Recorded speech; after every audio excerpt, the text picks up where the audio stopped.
বাংলার এক ছোট্ট গ্রামে থাকত রাহাত নামের একটি ছেলে আর তার অসুস্থ মা। তাদের ছোট্ট কাঁচা ঘরটি ছিল গ্রামের এক কোণে।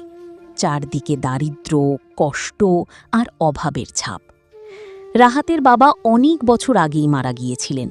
তার মা মানুষের বাড়িতে কাজ করে কোনো মতে সংসার চালাতেন।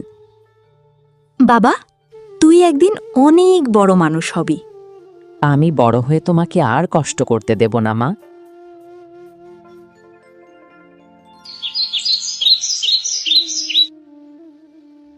প্রতিদিন সকালে রাহাত স্কুলে যাওয়ার আগে গ্রামের দোকানে কাজ করত।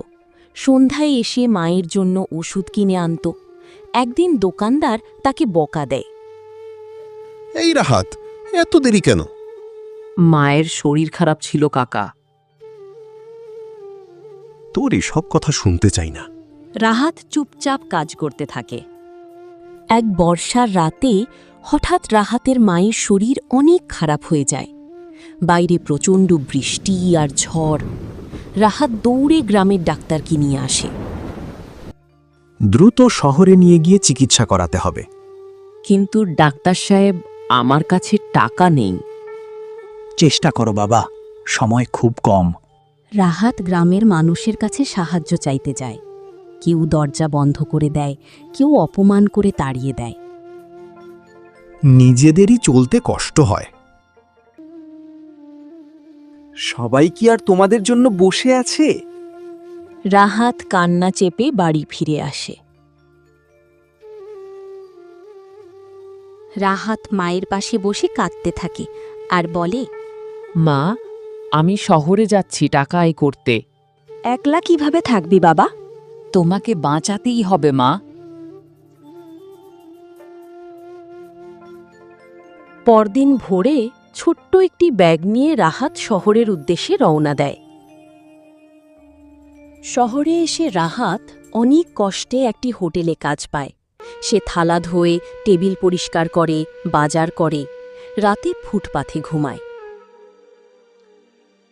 দ্রুত কাজ কর।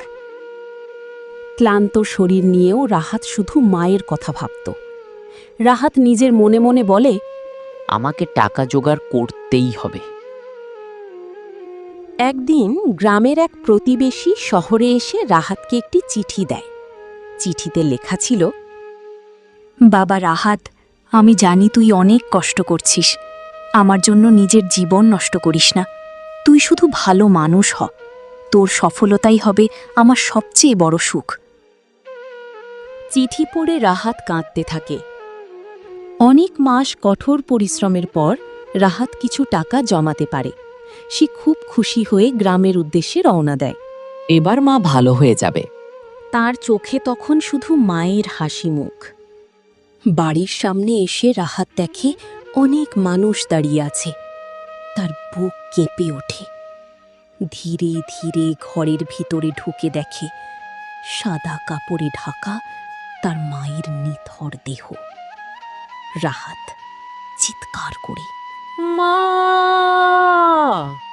সে মায়ের পায়ের কাছে পড়ে কান্না করতে থাকে।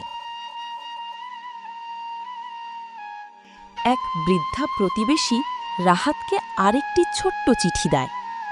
চিঠিতে লেখা ছিল, শেষ চিঠি। বাবা, আমি হয়তো তোর সফলতা দেখে যেতে পারলাম না, কিন্তু আমি জানি তুই একদিন বড় মানুষ হবি।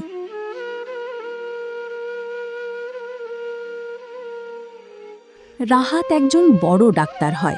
সে গ্রামের গরিব মানুষদের বিনামূল্যে চিকিৎসা দিতে শুরু করে। গ্রামের মানুষ এখন তাকে সম্মান করে।